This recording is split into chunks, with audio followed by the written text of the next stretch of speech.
river cruises for the travel department now for quite some time. All the cruises are different with the different rivers and the clients, but they're all most enjoyable. Clients appreciate all the extra tips we give them about the cruise, and I can't wait to get back on board.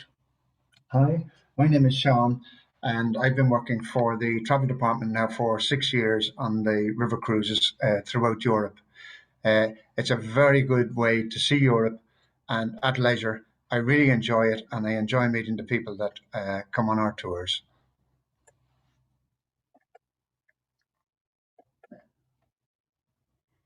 Enter button. Sorry, it's not actually working. Just bear with us for one second. We'll have to get the IT man just for a minute.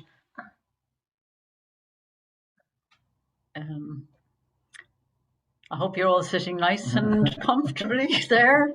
So now.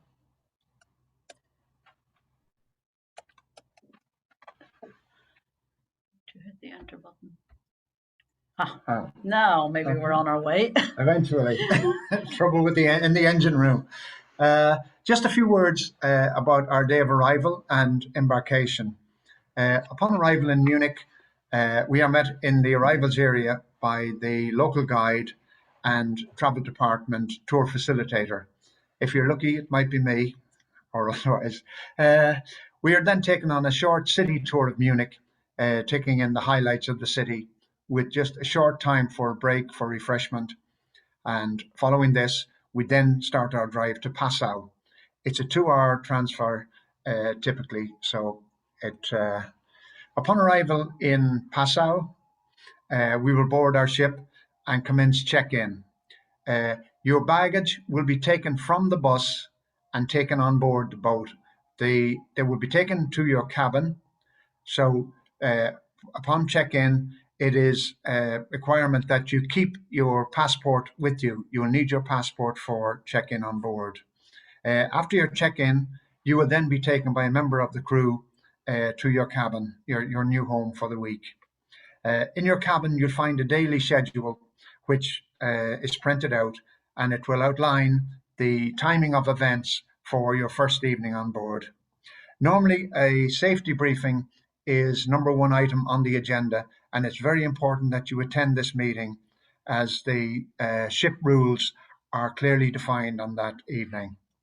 Prior to dinner, we'll have some time to unpack and explore the ship.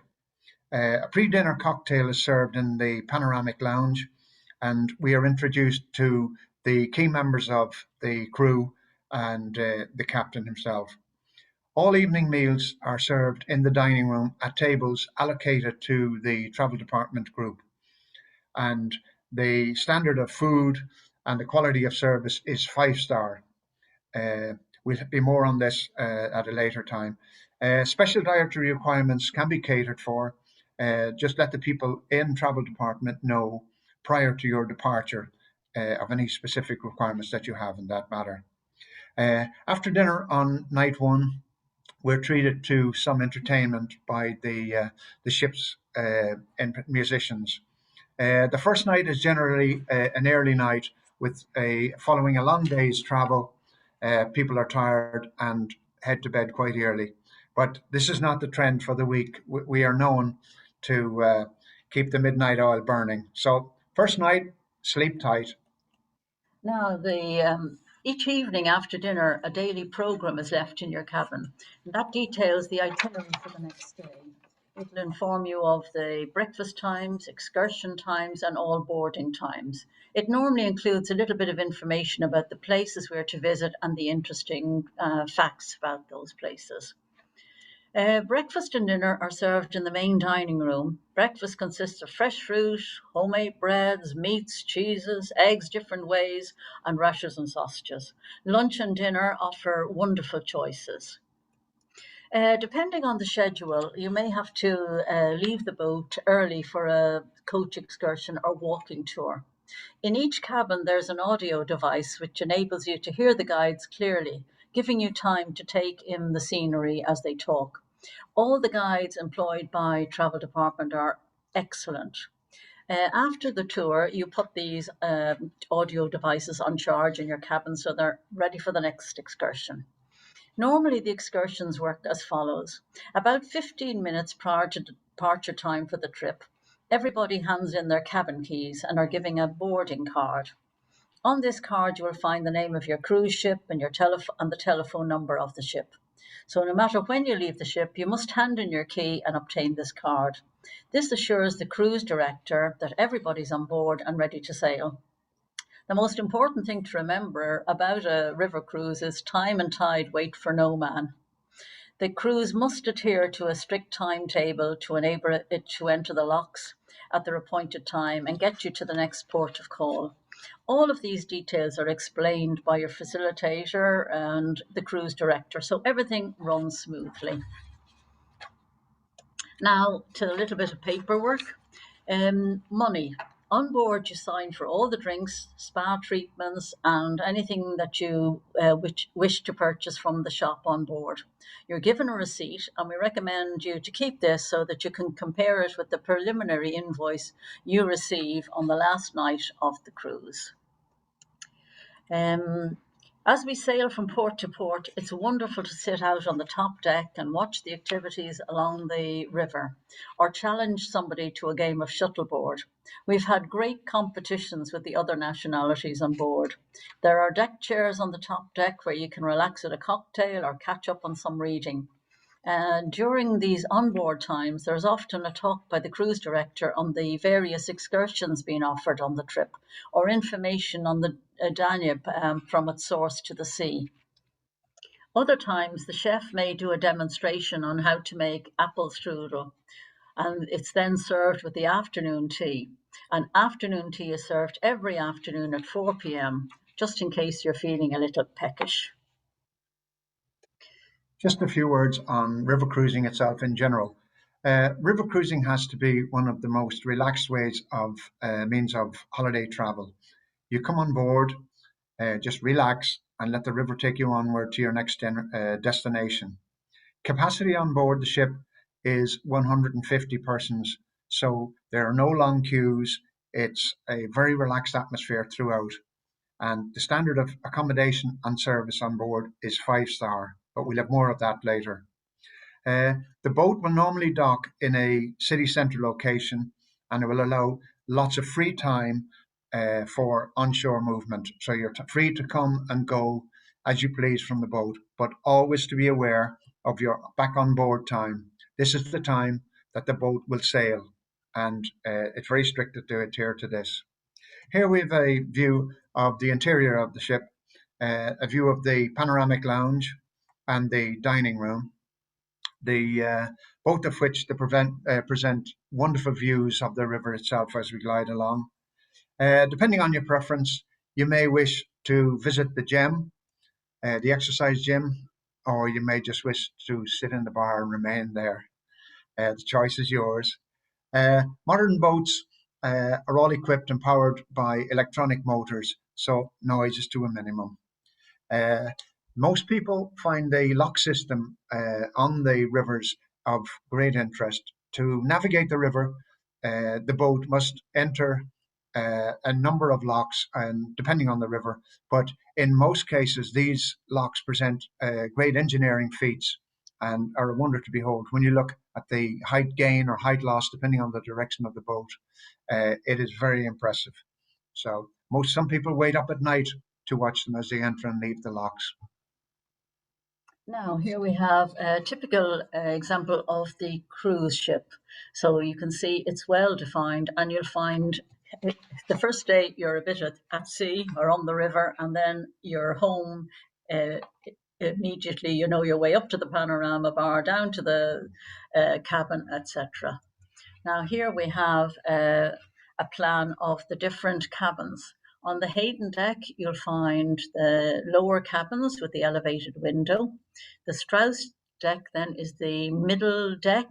All of those cabins then will have a panoramic window, and the Mozart deck is the upper floor. Again, very similar, and I'll show you some photographs now. That's the upper deck with the lowerable panoramic window. Now we have the middle deck with the panoramic window, and then we have the lower deck cabins with the elevated window. But no matter where you're staying, each cabin is very well fit out, great fit out with the shower, toilet, telephone, television. So you'll be more than comfortable wherever you are. And this here, then, on some of the ships, depending on which Amadeus ship you're on, the upper deck there has a French balcony. Just a taste of some of the excursions within the river cruise schedule.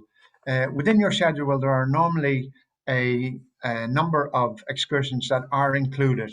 There are a number of others that are optional extras, and you will be given a list of those on your first night on board. It's not necessary to book them that far in advance, but you can talk to the tour facilitator on board, and they will advise you on the booking times. The one exception for booking early would be in Vienna. If you wish to go to the nightly concert on our overnight in Vienna, it's advisable that you book that well in advance, because that tour does fill up quite early, and it's not limited to our boat. All of the boats in Vienna are booking in on the same schedule. So this is a typical example of a daily excursion. In this case, it's Salzburg in Austria, and the tour to Salzburg is an all-day tour. It's the longest of the excursions on the river cruise, and it is highly influenced by the movie The Sound of Music. So we'll have lots of music on the bus, lots of singing, and some great fun. This is Muncie, which again is a scene. It's the scene where the wedding scene was filmed in The Sound of Music. We visit the church, and we also have some free time in this beautiful alpine setting, beautiful snow-covered lakes, no matter what, or snow-covered mountains, pristine lakes. So we have some free time here for a coffee and just to take in the views. Then onwards towards Salzburg. This is a street scene on the main street in Salzburg, and the unique street signs that indicate the occupations or the trade carried on within. There could be goldsmiths, people working in leathers, making shoes or making clothing, people working, milliners making hats and that, but all of their trades are displayed. It's beautiful, and the street itself is pedestrianised, so it's quite easy to walk. In Salzburg, this is a statue itself. No visit to Salzburg is complete without mention and a visit to the home of Wolfgang Amadeus Mozart. This is the house where Mozart was born, and we will take that in. Entry to the building is not included, but we will be shown the outside of the building, and the guide will give a history of this famous inhabitant. Following the arrival in the city, the walking tour itself is limited. It's roughly about 1 hour. It's on relatively level ground. There's no climbing in it, and it's at a leisurely pace.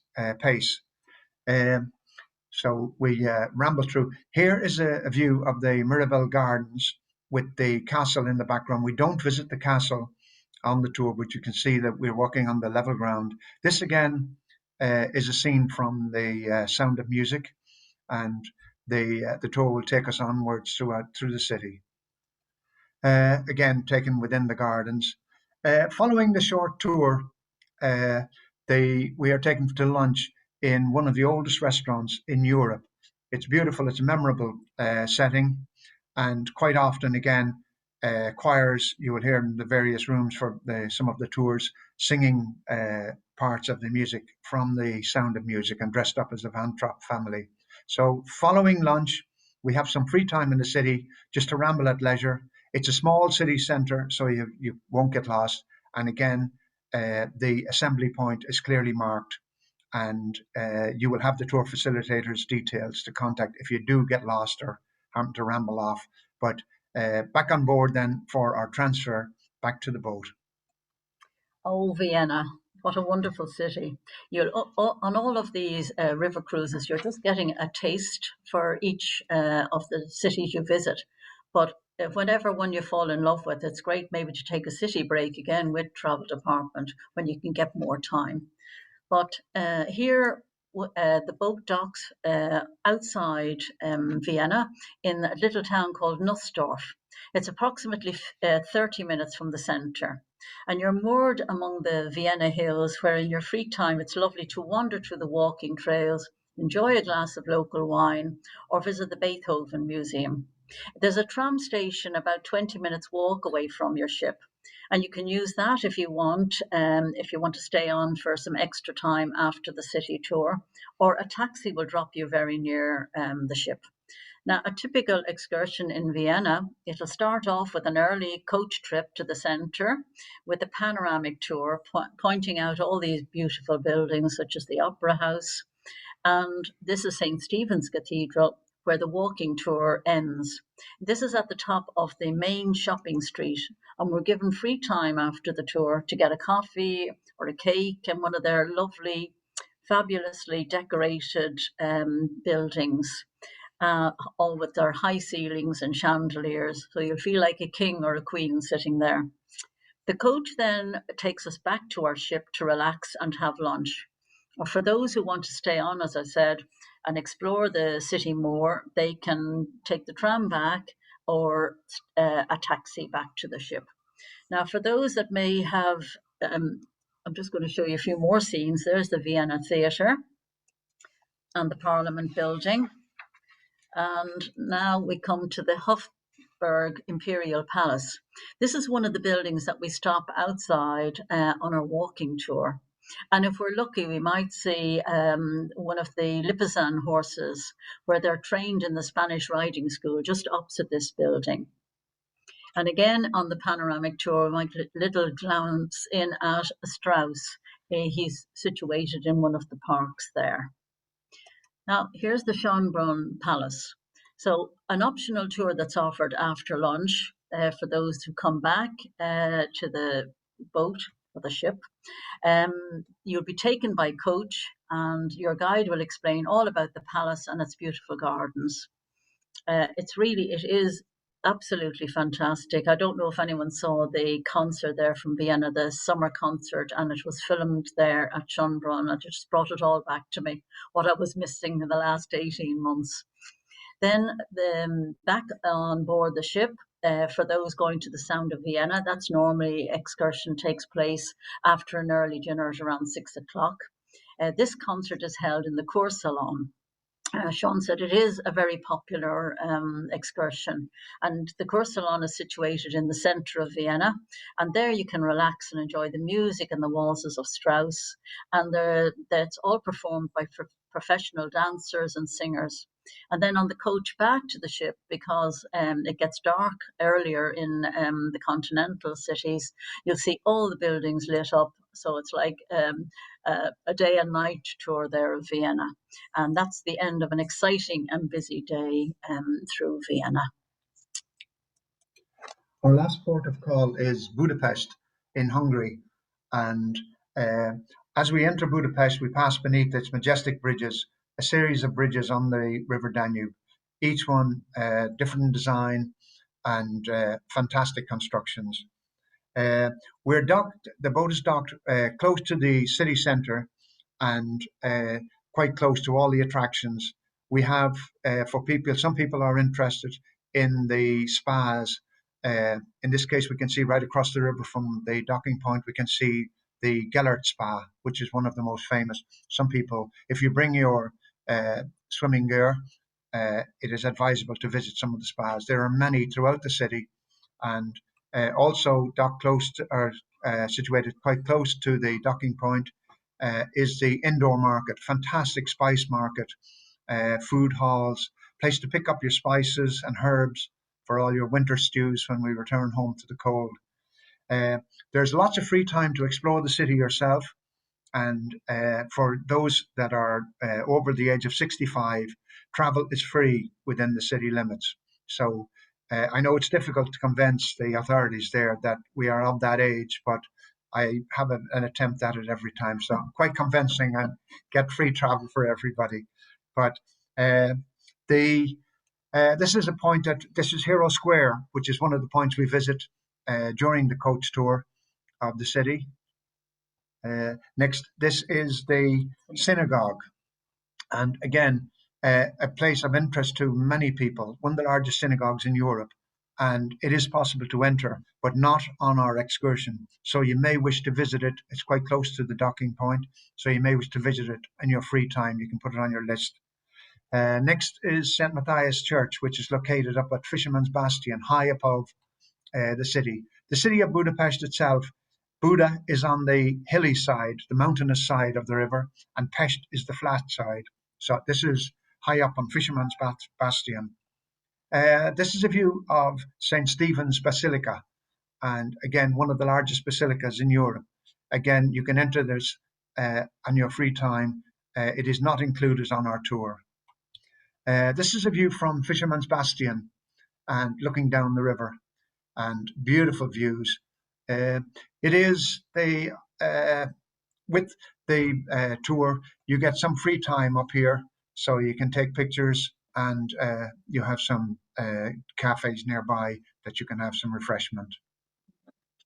The night tour then, following our evening meal on the final day, the entertainment on board has a Hungarian flavor. It is Eastern European gypsy music and fantastic, lively music, fantastic, great dancing, and music to get the feet tapping.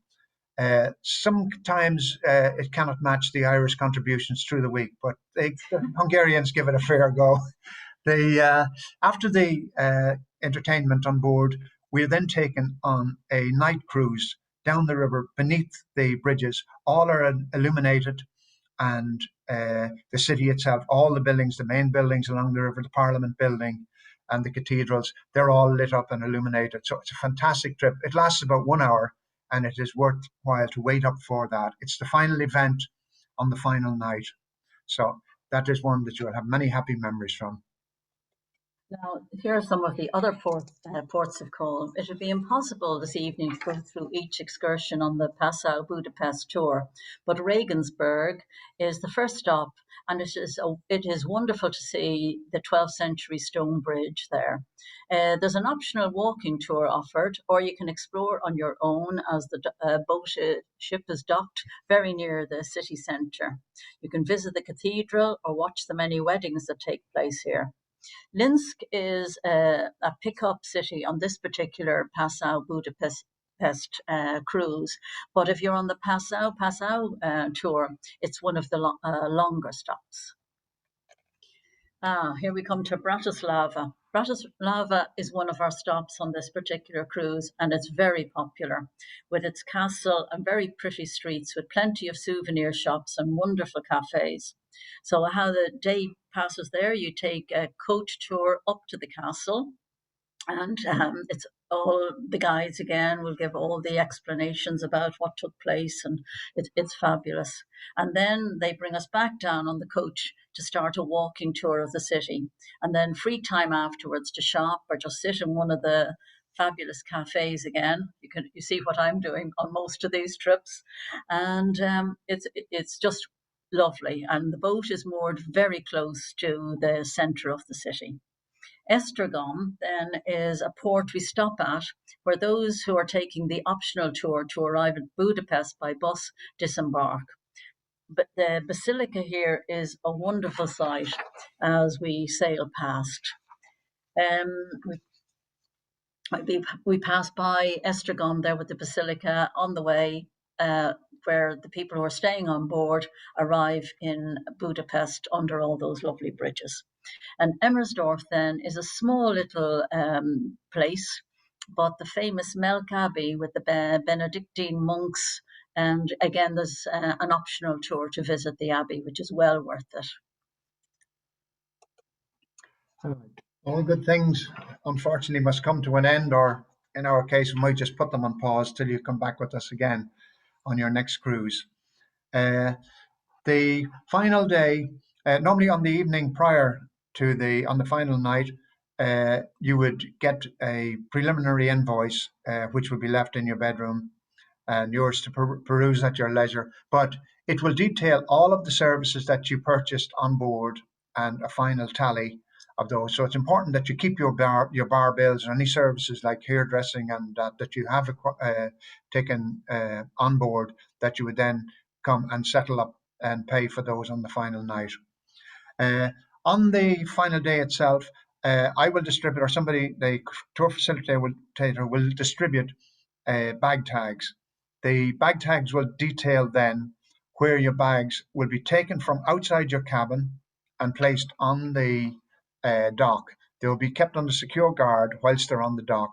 Then as you leave the ship, you will come, identify your suitcase, and just make sure that it is placed on the bus. It's just your own responsibility to make sure that that happens, that it is placed on the bus.